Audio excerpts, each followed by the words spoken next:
ಯಾವಾಗಲೂ ಕೂಡ ಆ ಭಗವಂತನ ಪಾದದ ಕಿರು ಬೆರಳಿನ ನಖದ ಒಂದು ವ್ಯಾಪಾರವನ್ನ ಅಲ್ಲಿರ್ತಕ್ಕಂಥ ಗುಣವನ್ನು ಕೌಂಟ್ ಮಾಡಿ ಮಾಡಿ ಮಾಡಿ ಮಾಡಿ ಇವತ್ತಿಗೂ ಅದು ಮುಗಿಸ್ಲಿಕ್ಕಾಗಿ ಇನ್ನೂ ಅದು ಲೆಕ್ಕ ಮಾಡ್ತಾ ಇರ್ತಾಳೆ. ಆದರೆ ಲೆಕ್ಕ ಮಾಡಿ ಮುಗಿಸ್ಲಿಕ್ಕೆ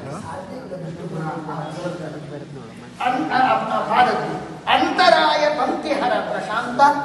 ತುಂಬಾ ವಿಘ್ನದ ಸಾಲು ಸಾಲಿಗೆ ಒಳ್ಳೆ ಕೆಲಸಕ್ಕೆ ವಿಘ್ನ ಬರುತ್ತೆ, ಅದನ್ನು ದೂರ ಮಾಡು. ಪ್ರಶಾಂತ ಸುಖದ ಪರಾಕಾಷ್ಠೆಗೆ ಇರುವವನೇ ಅಂತವಿಲ್ಲದ ಶುಭ ಗುಣ ಅಂತ ಆಗ ಹೇಳಿದೆ.